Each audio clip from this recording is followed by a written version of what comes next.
Got our slug material here, 1-inch OD, 1/4-inch wall. So when we turn this down, we will still have a nice thick wall piece of tubing that slides into the lower frame rail sections. We'll turn these down on just my little shop lathe.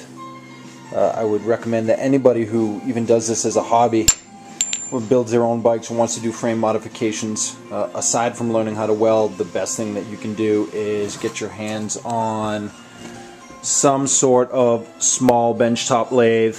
This is an old 1930s 9-inch self-bend lathe. I use this for slugs, spacers, for centering wheels, pretty much doing all that stuff, and it's, you know, aside from my TIG welder, this is probably my favorite piece of machinery that I have.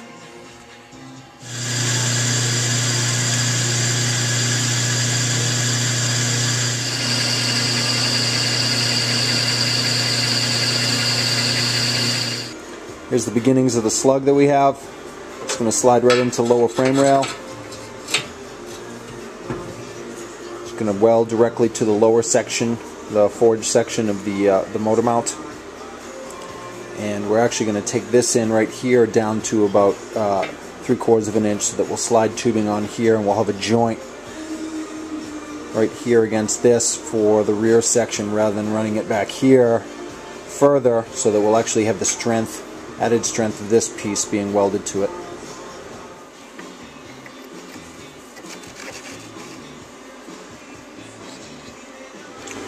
Got some holes drilled in the lower frame rails to accept the slug, so that we can weld on at the very least 3 sides. One on the other side, one here, one on the bottom.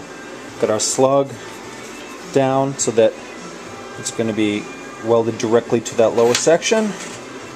This piece for what is going to actually be the lower frame rail, whether it comes out and we fish mouth here and run like a bent section that goes up to the rear block, or whether we just run it directly to the block. It's really important when joining any tubes in a frame, if you're doing any kind of hardtail or any kind of frame repair, that you chamfer both sides of the tubing almost all the way down into the inner diameter of the tubing, so that the slug on the interior, we're welding directly not only these two tubes together, but directly to the slug, so that we're creating a nice solid joint.